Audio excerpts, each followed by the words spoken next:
Who doesn't love the zoo? Fun fact, John Ball Zoo was established in 1891, which makes it one of the oldest zoos in the country. Isn't that awesome? And while it may be old, it is constantly growing and evolving into what we in the greater Grand Rapids area consider an awesome place to visit.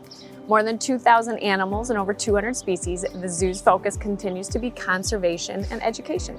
So if you're visiting Grand Rapids, planning to move to the area, or GR is your home but you haven't had the chance to visit yet, let's talk about what to expect from exhibits and walking time, tickets and tips, and whether it's actually worth it for families. I'm Doran Colley with the May Group Realtors with RE/MAX Grand Rapids, and welcome back to another episode of Living in Grand Rapids. The zoo is fun for me to talk about because my family's been coming here for years. We have 2 boys and we've been members since they were in strollers, and now thankfully they can walk it themselves.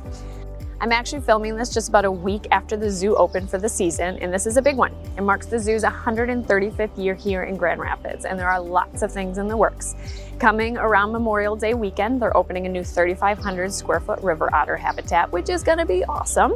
And last year they added the Pygmy Hippo Pavilion, which I personally have sat in front of and watched for a very long time. Super cute. And looking ahead, one of the biggest things that we're very excited about is giraffes are coming around 2028.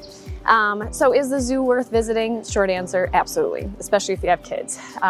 It's not overwhelming, it's not one of those massive zoos, and honestly that's part of the appeal. It's manageable, it's walkable, and it's a place you can come back to again and again. For our family, it's one of those we come regularly as opposed to just a one-time visit. You can expect about 2 hours here. When my boys were younger, that was a perfect amount of time. Now that they're older, we sometimes stay longer and give them activities to engage in, especially when we really like exhibits. One of our favorite spots is the chimpanzee exhibit. There's an indoor viewing area where you can get out of the heat and sit and just for long stretches of time just watch them. The enclosed reptile area, ironically, is one of my favorites, even though I'm terrified of spiders and snakes and some very large insects.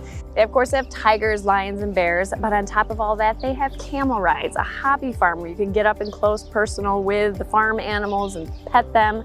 There's a play zone for little ones where adults can take a break and kids can run around in a safe environment. There's a ropes course, zip lines for the brave older souls, and they even have a funicular that can take you up through the trees and that can look over the whole top of the zoo. There's so much here. There's actually a Bissell Tree House, which is a venue where you can host events there, and we've actually been and attended a couple weddings there.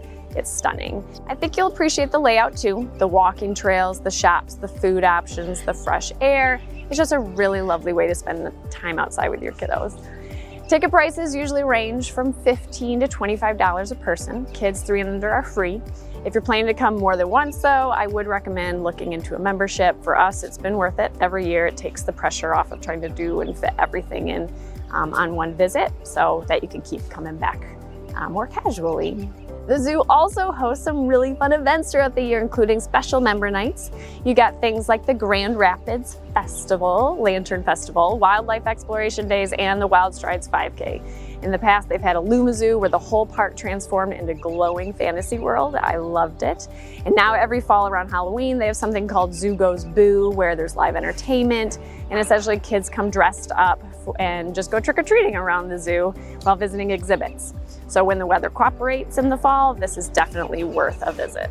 A few things I've learned over the years: try to go early in the day because animals are usually more active. Wear comfortable shoes. I've messed this up. Definitely some walking and hills. Plan for breaks and snacks, and don't rush it. Some of the best moments are when you can just stop and watch. For our family, the zoo has been one of those places that's grown with us from stroller days to now walking it on their own. It's been such a great, consistent place for us to come and get outside, explore, and just spend time together. So if you're planning a visit or thinking about moving to Grand Rapids with kids, this is definitely one of those I would highly recommend. Thanks so much for watching, and I will see you in the next episode of Living in Grand Rapids.